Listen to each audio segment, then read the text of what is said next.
Hello everyone, అందరికీ నమస్కారం. Welcome to our channel GK. India ప్రపంచంలోనే సెకండ్ లార్జెస్ట్ రోడ్ నెట్వర్క్ ఉన్న కంట్రీ అండి. టోటల్ గా 6.3 మిలియన్ కిలోమీటర్ స్పానింగ్ అయి ఉందన్నమాట. ఈ నెట్వర్క్ ఇండియాలోని ఆల్ గూడ్స్ లో 64.5% ట్రాన్స్పోర్ట్ చేస్తుందండి.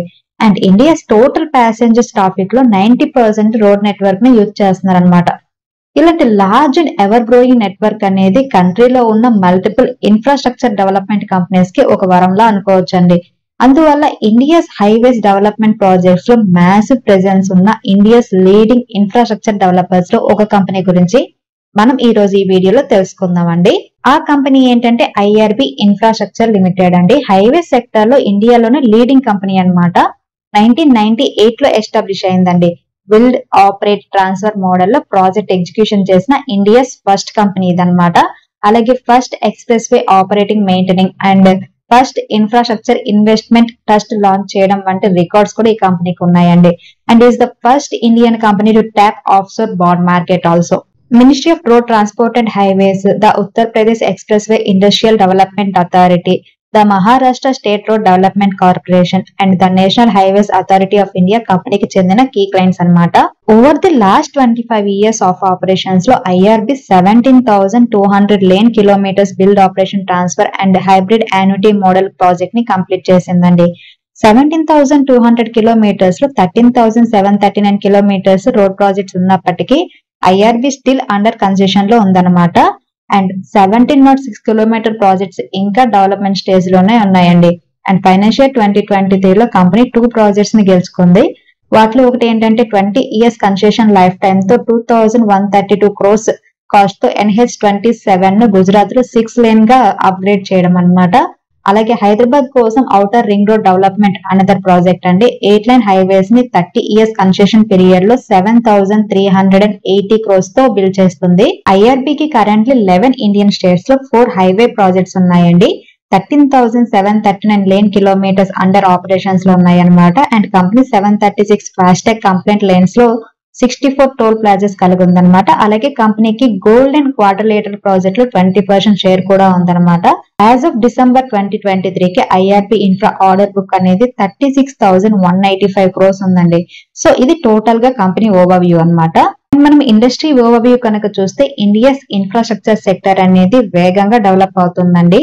కంట్రీలో ట్రాన్స్పోర్టేషన్ ఇన్ఫ్రాస్ట్రక్చర్ ని ఇంప్రూవ్ చేయడానికి గవర్నమెంట్ ఇనిషియేటివ్స్ పెరగడం వల్ల ఇండియాలో రోడ్స్ అండ్ హైవేస్ మార్కెట్ అనేది 2016 to 2025 పీరియడ్ లో 36.16 CAGR తో పెరుగుతుందని ప్రొజెక్ట్ చేయడం జరిగిందనమాట. అండ్ ఫైనాన్షియల్ 2019 లో government national infrastructure pipe line ను లాంచ్ చేసింది.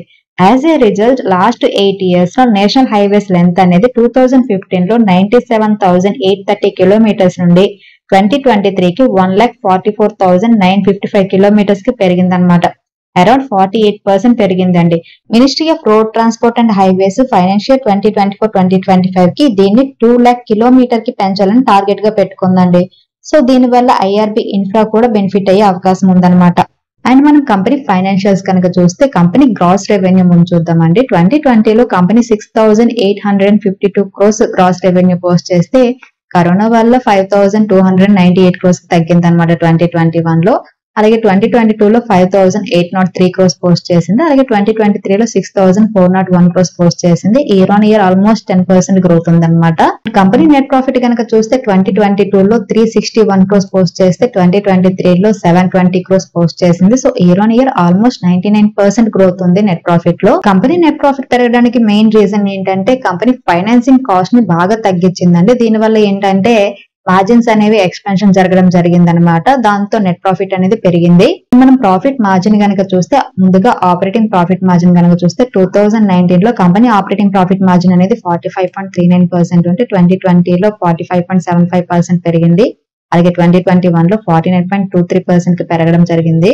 బట్ 2022 లో 48% కి తగ్గింది. బట్ 2023 లో అరౌండ్ 50% కి పెరగడం జరిగింది అనమాట. అండ్ 5 ఇయర్స్ యావరేజ్ అనేది 47.67% ఉంది. అలాగే నెట్ ప్రాఫిట్ మార్జిన్ కనుక చూస్తే 2020 లో 10% ఉంటే 2021 లో 2% కి తగ్గిపోయింది. బట్ 2022 లో ఇది 6% కి పెరగడం జరిగింది. అండ్ 2023 లో 11% కి పెరిగింది. అండ్ 5 years యావరేజ్ అనేది 8.26% ఉంది. అండ్ మనం కంపెనీ రిటర్న్ రేషియోస్ కనుక చూస్తే ముందుగా రిటర్న్ ఆన్ ఈక్విటీ చూద్దామండి. 2019 లో కంపెనీ రిటర్న్ ఆన్ ఈక్విటీ అనేది 14.16% ఉంటే 2020లో 11% కి తగ్గింది. అండ్ 2021 లో ఇది 2% కి తగ్గింది అనమాట. మళ్ళీ 2022 లో 3% కి పెరిగింది. 2023 లో 5% కి పెరగడం జరిగింది అనమాట. అండ్ 5 years యావరేజ్ అనేది 7.03% ఉంది. అండ్ రిటర్న్ క్యాపిటల్ ఎంప్లాయిడ్ కనుక చూస్తే ఇయర్ ఆన్ ఇయర్ అనేది నో చేంజ్ అండి, 9% కాన్స్టెంట్ గా ఉంది. అండ్ లాస్ట్ 3 years నుంచి కూడా రిటర్న్ ఆన్ క్యాపిటల్ ఎంప్లాయిడ్ అనేది 9% మాత్రమే ఉందన్నమాట. అండ్ మనం కంపెనీ డెట్ అనాలిసిస్ కనుక చూస్తే 2019 లో company debt to equity ratio అనేది 2.53 ఉండేదండి. అండ్ 2020 లో ఇది తగ్గింది 1.14 కి. బట్ 2021 లో మళ్ళీ పెరిగింది అనమాట 2.44. అండ్ 2022 లో 1.11 కి తగ్గింది. అండ్ 2023 లో బిలో 1% కి రావడం జరిగిందండి, 0.99% ఉందన్నమాట. అలాగే ఇంట్రెస్ట్ కవరేజ్ రేషియో కనుక చూస్తే ఇయర్ ఆన్ ఇయర్ అనేది పెరగడం జరిగిందండి. 2022 లో 2.01 ఉంటే 2023 లో 2.79% కి పెరగడం జరిగింది. కంపెనీ రీసెంట్ గా పోస్ట్ చేసిన క్వార్టర్లీ రిజల్ట్స్ కూడా ఒకసారి చూద్దామండి. మార్చ్ 2024 లో కంపెనీ 2061 crores సేల్స్ పోస్ట్ చేసింది అనమాట. దానికి ముందు క్వార్టర్ అండ్ డిసెంబర్ క్వార్టర్ లో 1969 crores సేల్స్ పోస్ట్ చేసింది.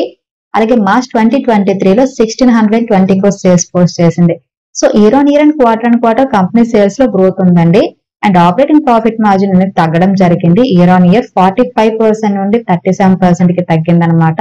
అండ్ కంపెనీ నెట్ ప్రాఫిట్ కనుక చూస్తే మార్చ్ 2024 క్వార్టర్ లో company 189 crores net profit post చేసిందండి. అండ్ ముందు క్వార్టర్ అండ్ డిసెంబర్ క్వార్టర్ లో 187 crores నెట్ ప్రాఫిట్ పోస్ట్ చేసింది. క్వార్టర్ పెద్దగా గ్రోత్ అయితే లేదు నెట్ ప్రాఫిట్ లో.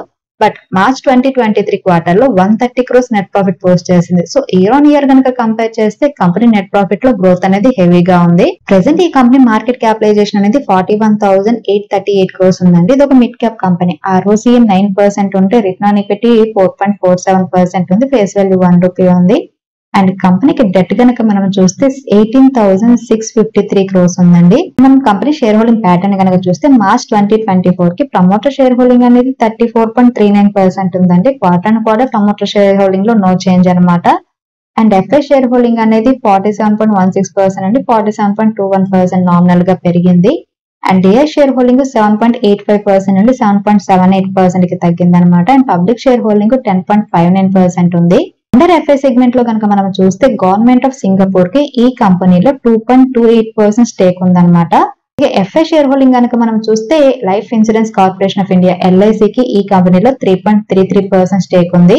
కంపెనీలో ఉన్న MF హోల్డింగ్ కనుక చూస్తే మార్చ్ 2024 కి క్వాంట్ స్మాల్ క్యాప్ ఫండ్ ఉందండి. అలాగే క్వాంట్ యాక్టివ్ ఫండ్ ఉంది, క్వాంట్ ఇన్ఫ్రాస్ట్రక్చర్ ఫండ్ ఉంది, quant ELS tax saver fund, HDFC balance advantage fund, SBI long term equity fund, Nippon Indian Nifty small cap 250 index fund, SBI Nifty small cap 250 index fund, అలాగే Motilal Oswal Nifty small cap 250 index fund, ICICI Prudential Nifty small cap 250 index fund ఉందన్నమాట. Mostly కనుక మనం చూస్తే quant కి సంబంధించింది, అలాగే index funds అనేవి ఈ కంపెనీని హోల్డ్ చేస్తున్నాయి. అండ్ మనం కంపెనీ టెక్నికల్ రిపోర్ట్ ఒకసారి చూద్దామండి. టెక్నికల్ స్టాక్ ట్రెండ్ అనేది స్ట్రాంగ్ బై లో ఉందన్నమాట. మీరు కనుక చూస్తే స్ట్రాంగ్ బై కనిపిస్తుంది, ఎందుకంటే ఆల్ మూవింగ్ యావరేజెస్ అనేవి 100% స్ట్రాంగ్ బై ని ఇండికేట్ చేస్తున్నాయి. మూవింగ్ యావరేజెస్ విషయానికి వస్తే 5 day moving averages, 10 day moving averages, 15 day, 20 day, అలాగే 50 day, 100 day, 200 day sample and exponential moving average అన్ని కూడా బై ట్రెండ్ ని ఇండికేట్ చేస్తున్నాయి. మొమెంటమ్ ఆసిలేటర్ కనుక చూస్తే RSI 14 అనేది కూడా బై ఇండికేట్ చేస్తుంది. అలాగే స్టోకాస్టిక్ అనేది న్యూట్రల్ గా ఉంది. అండ్ ట్రెండ్ ఆసిలేటర్స్ కనుక చూస్తే MACD అనేది న్యూట్రల్ గా ఉంది, తర్వాత ADX కూడా న్యూట్రల్ గా ఉంది. ప్రెసెంట్ ఈ కంపెనీ 69 రూపీస్ 45 పైసా దగ్గర ట్రేడ్ అవుతుందండి. లాస్ట్ 1 మంత్ లో కంపెనీ 3% పాజిటివ్ రిటర్న్స్ ఇచ్చింది. అండ్ 6 months లో కనుక చూస్తే 86% పాజిటివ్ రిటర్న్స్ ఇచ్చింది. అండ్ 1 year period లో అయితే 152% పాజిటివ్ రిటర్న్స్ ఇవ్వడం జరిగింది అనమాట. సో ఫైనలీ కంపెనీకి ఆర్డర్ బుక్ అనేది 36,000 crores ఉంది. And quarter and quarter, year on year company net sales అలాగే ప్రాఫిట్ అనేది పెరగడం జరిగింది అనమాట. అలాగే టోటల్ ఇండస్ట్రీ గ్రోత్ అనేది కూడా పాజిటివ్ గా ఉందండి. So IRB infra India's manufacture growth ని క్యాపిటలైజ్ చేసుకోవడానికి వెల్ పొజిషన్ లో ఉందనుకోవచ్చు. హౌవెవర్ ప్రాజెక్ట్స్ ఎఫిషియెంట్ గా ఎగ్జిక్యూట్ చేయడం అండ్ ప్రాఫిటబిలిటీని కంటిన్యూ చేయడం అనేది కంపెనీ లాంగ్ టర్మ్ సక్సెస్ కి చాలా క్రూషియల్ అనమాట.